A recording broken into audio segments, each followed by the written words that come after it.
नमस्कार, स्वागत है आपका पीटीसी न्यूज़ में। और इस वक्त हम मौजूद हैं देश की सबसे बड़ी मस्जिद यानी जामा मस्जिद में। और मेरे पीछे आप देख सकते हैं, और कहना गलत नहीं होगा कि तस्वीरें बोलती हैं। और ये तस्वीरें मेरे पीछे आप देख सकते हैं कि किस तरह से बोल रही हैं। ऊंची ऊंची दो मीनारें जो हैं आसमान को छू रही हैं।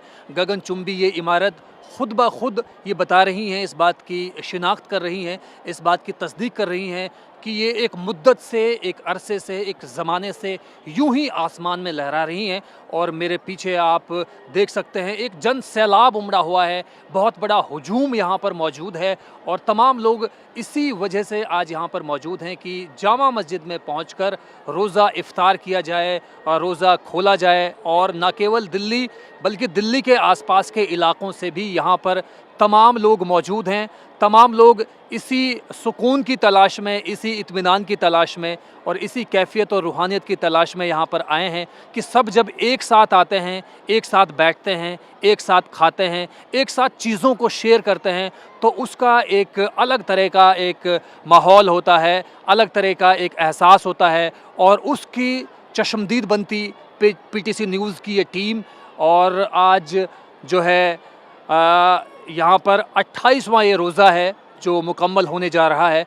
और उससे पहले तमाम लोग यहाँ पर मौजूद हैं। अब से 5 या 7 मिनट बाद जो है रोज़ा इफ्तार हो जाएगा। जब सूरज ढल जाएगा, सूरज छिप जाएगा, उसके बाद में शुरुआत होगी। 20-22 घंटे के भूखे रहने के बाद में अगर कोई चीज़ खाई जाती है तो उसका अंदाज़ अलग तरह का होता है, वो समझा जा सकता है। और न केवल मतलब मैं जैसा ज़िक्र कर ही रहा हूँ कि दिल्ली बल्कि दिल्ली के बाहर के लोग भी बड़ी तादाद में, बड़े पैमाने पर यहाँ मौजूद हैं। और सब लोग इसी तलाश में हैं कि किस तरह से एक बेहतरी का एहसास किया जाए, अच्छा लगे, उसकी तलाश में यहाँ पर लोग आए हैं। और तमाम लोग अपना अपना सामान लेकर यहाँ पर मौजूद हैं। तमाम लोग एक दूसरे के साथ अपने खाने को शेयर करने के लिए यहाँ पर मौजूद हैं। और तमाम लोग ये दिखाने के लिए यहाँ पर मौजूद हैं कि इंसान में इंसानों को लेकर कितनी हमदर्दी होनी चाहिए, कितना अपनापन होना चाहिए। और ब्रदरहुड की जो इमेज यहाँ पर बनती हुई दिखाई दे रही है मेरे पीछे की तस्वीरों में, आप साफ तौर पर देख सकते हैं कि हर आम और ख़ास यहाँ पर मौजूद है। औरतें यहाँ पर मौजूद हैं, आम और ख़ास शख्स यहाँ पर मौजूद हैं, नौजवान यहाँ पर मौजूद हैं, बच्चे यहाँ पर मौजूद हैं। सभी लोग जो है रोज़ा खोलने की जो कोशिश है, उसी जद्दोजहद को आज यहाँ पर मुकम्मल करने के लिए मौजूद हैं।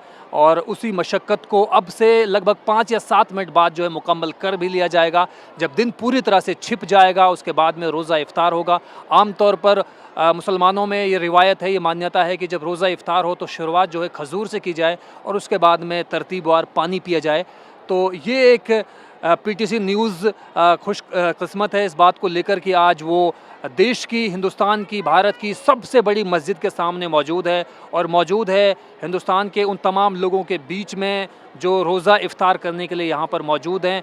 और न केवल मुसलमान हम देख रहे हैं कि बल्कि दूसरे जो समुदाय हैं, चाहे हिंदुओं की बात हो, सिखों की बात हो, ईसाइयों की बात हो, तमाम लोग यहाँ पर मौजूद हैं। और ये दिखाता है कि हिंदुस्तान की जो पहचान है, गंगा जमुनी जो तहज़ीब है, वो आज भी बरकरार है और वो हमेशा से बरकरार थी। और दोस्तों, मैं कुछ और बातें अगर जामा मस्जिद के बारे में ख़ास तौर पर बताना चाहूँ तो ऐसा माना जाता है, इतिहासकारों का इस बात पर एक मत है कि तकरीबन 12 साल इस जामा मस्जिद को बनाने में लग गए। और 1644 में इस पूरी जामा मस्जिद का जो कंस्ट्रक्शन है उसकी शुरुआत हुई थी और लगभग 1656 में ये बनकर तैयार हुआ था। और एक और फैक्चुअल बात पर अगर हम फोकस करना चाहें तो वो ये है कि जब मुग़ल सम्राट, मुग़ल बादशाह, मुग़ल शहंशाह शाहजहाँ जब आगरा से अपनी कैपिटल को, अपनी राजधानी को दिल्ली शिफ्ट कर रहे थे, जब उनकी बेगम यानी मुमताज़ का इंतकाल हो गया था, उनका निधन हो गया था, तो उन्होंने अपनी जो पूरी राजधानी जो थी वो यहीं तामीर की थी। और उस पूरे इलाके को शाहजहानाबाद कहा जाता है, जहाँ पर आज हम मौजूद हैं। और यहीं से 500 मीटर दूर हमारे पीछे जो है लाल किला मौजूद है। और 500 मीटर के बाद में ये जामा मस्जिद यहाँ पर मौजूद है जिसके सामने आज हम मौजूद हैं। तो मैं बता यही रहा था कि करीब 12 साल इस पूरी इमारत को मुकम्मल होने में लग गए। 1644 में इस पूरी इमारत के निर्माण की शुरुआत हुई थी, 1656 में बनकर तैयार हुई थी। और आप देख सकते हैं कि करीब 25,000 लोग एक साथ इस इमारत में, जामा मस्जिद के सहन में नमाज अदा कर सकते हैं। और बहुत बड़ी तादाद आपको नज़र आ भी रही है, हज़ारों लोग यहाँ पर मौजूद हैं। और इसके अलावा अगर और इस हिस्टोरिकल पर्सपेक्टिव के बारे में अगर और डेप्थ में जाया जाए तो ये कहा जा सकता है कि जो इस मस्जिद के आर्किटेक्ट थे, वास्तुकार जो थे, उनका नाम था उस्ताद खलील। उस्ताद खलील ने इस पूरी मस्जिद को आर्किटेक्ट किया था और जहाँ तक सुपरविज़न की बात है, जिनकी निगरानी में, जिनकी मॉनिटरिंग में इस मस्जिद के निर्माण कार्य को मुकम्मल किया गया, उनका नाम था वज़ीर सादुल्ला ख़ान।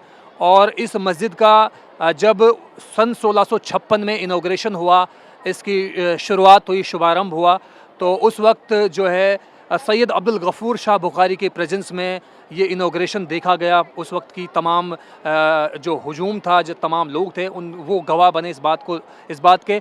और सैयद अब्दुल गफ़ूर शाह बुखारी का जो ताल्लुक़ था वो उज़्बेकिस्तान से था। आज का जो उज़्बेकिस्तान है, बुखारा, वहाँ पर एक जगह है और तब से लेकर करीब 450 साल हो चुके हैं, ये सिलसिला बदस्तूर जारी है। आज जो है सैयद अहमद बुखारी इसी जामा मस्जिद के शाही इमाम हैं और लगातार जो है आप देख रहे हैं तमाम लोग यहाँ पर मौजूद हैं। तो ये भी यहाँ पर लाज़मी तौर पर बताना चाहिए दोस्तों कि यही जामा मस्जिद की जो मीनारें हैं, दोनों मीनारें, यही गुंबद, यही लाल पत्थर गवाह है बहुत सारी चीज़ों का, बहुत सल्तनतों का, कई सारे शहंशाहों का, सुल्तानों का, राजशाही का, बादशाहत का और अंग्रेज़ी हुकूमत का भी। तो ये पूरा नज़ारा जामा मस्जिद का अब से कुछ ही मिनटों बाद, कुछ ही लम्हों बाद जो है रोज़ा इफ्तार हो जाएगा और रोज़ा इफ्तार का जो गवाह बनेगी पीटीसी न्यूज़ की ये टीम जो यहाँ पर आज मौजूद है और आपको दिखा रहे हैं कि किस तरह से तमाम लोग इंतज़ार में हैं और उस कशमकश में हैं कि कुछ ही मिनटों बाद, कुछ ही लम्हों बाद जब रोज़ा खोला जाएगा तो किस तरह का नज़ारा यहाँ पर होगा। और आप अंदाज़ा लगा सकते हैं कि अगर कोई 20 से 22 घंटे लगातार भूखा रहता है, बग़ैर पानी पिए, बग़ैर कुछ खाए, तो उस खाने की शिद्दत क्या होती है, उस पानी पीने की शिद्दत क्या होती है। ये आप देख सकते हैं, छोटे छोटे बच्चे यहाँ पर मौजूद हैं, तमाम लोगों के पास अलग अलग तरह के पकवान मौजूद हैं, फ्रूट्स मौजूद हैं, सॉफ़्ट ड्रिंक्स मौजूद हैं, रूह अफ़ज़ा का पानी मौजूद है और तरबूज मौजूद है, बहुत सारे अलग अलग तरह के ड्राई फ्रूट्स यहाँ पर मौजूद हैं और सब लोग जो है अपना सामान यहाँ पर लेकर घरों से आए हुए हैं। हालांकि ये देखने वाली बात अच्छी होती है यहाँ पर कि कोई भी अगर सामान एक दूसरे का शेयर करना चाहे तो वो बेतकल्लुफ़ कर सकता है, बग़ैर किसी हिचकिचाहट के कर सकता है। कोई किसी का पानी पी सकता है, कोई किसी का फ्रूट ले सकता है, कोई किसी की रोटी खा सकता है। और शायद यही सबसे बड़ी ख़ासियत है दोस्तों इस तरह के पर्वों की, इस तरह के त्योहारों की, जहाँ पर तमाम लोग, तमाम समाजों के लोग, तमाम समुदायों के लोग, तमाम धर्मों के मानने वाले एक साथ बैठते हैं। और यही भारत देश की कहते हैं कि विविधता में एकता की एक मिसाल है, जिसकी एक बानगी यहाँ पर नज़र आ रही है, जिसके चश्मदीद हम लोग बने हुए हैं आज यहाँ पर जामा मस्जिद में। और अब आप देख रहे हैं कि जैसे जैसे दिन छिपने की कगार पर है, जैसे जैसे सन सेटिंग हो रही है, वैसे वैसे जामा मस्जिद की जो लाइट्स हैं उनको रोशन किया जा रहा है। और अभी और लाइट्स जैसे जैसे रोशन होंगी, जामा मस्जिद के आसपास का जो नज़ारा है वो बहुत खूबसूरत अपने आप में हो जाएगा दोस्तों। तो मैं यही बता रहा था आपको दोस्तों कि अभी कुछ ही देर में जो है रोज़ा इफ्तार हो जाएगा।